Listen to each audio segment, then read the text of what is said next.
Assalamualaikum warahmatullahi wabarakatuh. Di sini saya akan menjelaskan tentang studi ibadah dan syariah. Pengertian ibadah.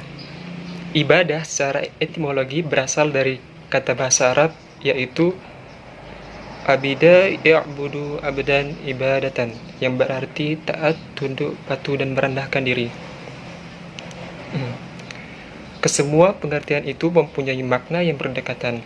Seseorang yang tunduk, patuh, dan merendahkan diri di hadapan yang disembah disebut abid, yang beribadah.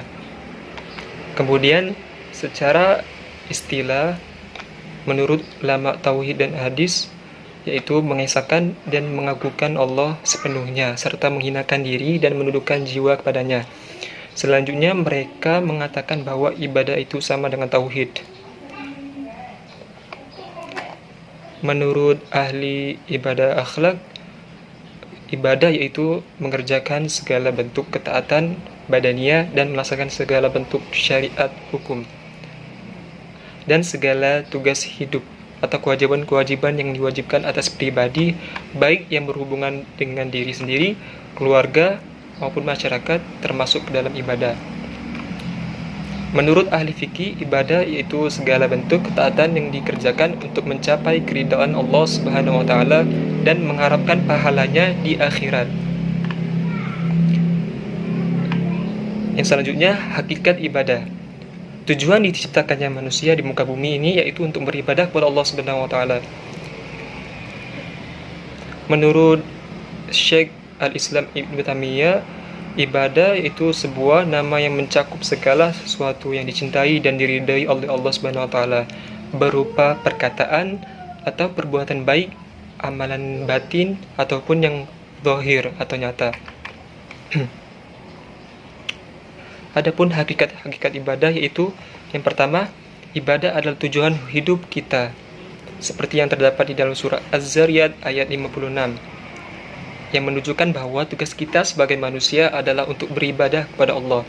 Kedua, hakikat ibadah itu adalah melaksanakan apa yang Allah cintai dan ridhoi dengan penuh ketundukan dan kerendahan diri pada Allah.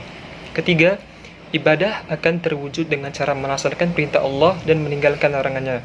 Keempat, hakikat ibadah sebagai cinta. Kelima, jihad di jalan Allah, yaitu berusaha sekuat tenaga untuk meraih segala sesuatu yang dicintai Allah. Keenam, takut. Maksudnya takut di sini tidak merasakan sedikit pun ketakutan kepada segala bentuk dan jenis makhluk melebihi ketakutannya pada Allah Subhanahu wa taala. Selanjutnya, dasar-dasar ibadah dan fungsi ibadah. Dasar-dasar ibadah. Ibadah harus dibangun atas 3 dasar. Pertama, cinta kepada Allah dan Rasul-Nya dengan mendahulukan kehendak perintah dan menjauhi larangannya. Yang selanjutnya, fungsi ibadah. Fungsi ibadah ada 3 dalam Islam. Yang pertama, mewujudkan hubungan antara hamba dengan Tuhannya. Orang yang beriman dirinya akan selalu merasa diawasi oleh Allah.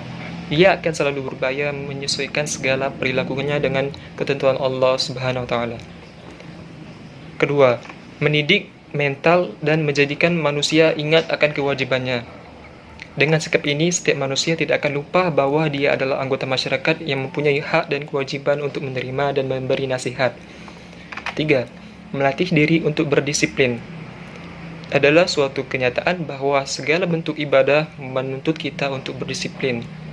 Kenyataan itu dapat dilihat dengan jelas dalam pelaksanaan sholat, mulai dari wudhu, ketentuan waktunya, berdiri, rukuk, sujud, dan aturan-aturan lainnya.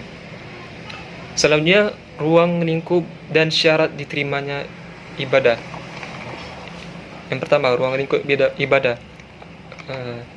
Ruang lingkup ibadah secara umum yaitu ghairu mahdha. Ibadah umum atau ghairu mahdha adalah segala amal yang diizinkan oleh Allah Subhanahu wa taala. Misalnya belajar, zikir, dakwah, tolong-menolong, dan lain sebagainya. Jadi ibadah secara umum ini termasuk fardu kifayah dan sebagian yang hukum asalnya mubah. Kedua, ibadah secara khusus atau mahdha, yaitu ibadah yang apa saja yang telah ditetapkan oleh Allah akan tingkat dan tata cara dan perincian-perinciannya. jenis ibadah yang termasuk mardha misalnya taharah, salat, puasa, zakat, dan haji. Selanjutnya syarat diterimanya ibadah.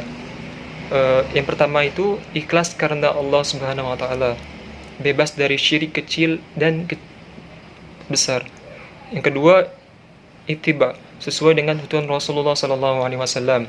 Ketiga, meninggalkan riya, artinya beribadah bukan karena Allah, karena malu kepada manusia dan supaya dilihat oleh orang lain.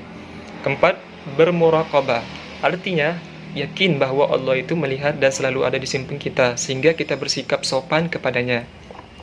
Selanjutnya, keutamaan ibadah. Di antara keutamaan ibadah yaitu ibadah dapat menyucikan jiwa dan membersihkannya dan mengangkatnya ke derajat tertinggi menuju kesempurnaan manusiawi. Selanjutnya lagi, manusia sangat membutuhkan ibadah melebihi segala-galanya, bahkan sangat darurat membutuhkannya karena manusia secara tabiat adalah lemah, fakir atau butuh pada Allah. Yang ketiga itu, tidak ada yang dapat menenteramkan dan mendamaikan serta menjadikan seseorang merasakan kenikmatan hakiki yang ia lakukan kecuali ibadah kepada Allah semata. Ibadah dapat meringankan seseorang untuk melakukan berbagai kebajikan dan meninggalkan kemungkaran. Seseorang hamba dengan ibadahnya kepada Rabb-nya dapat membebaskan diri dari belenggu penghambaan kepada makhluk, ketergantungan, harap, dan rasa cemas pada mereka. Yang selanjutnya lagi, bahwasanya ibadah merupakan sebab utama untuk meraih keridhaan Allah. Baiklah, itu saja yang bisa saya sampaikan. Lebih dan kurangnya mohon dimaafkan. Wabillahi taufiq wal hidayah. Wassalamualaikum warahmatullahi wabarakatuh.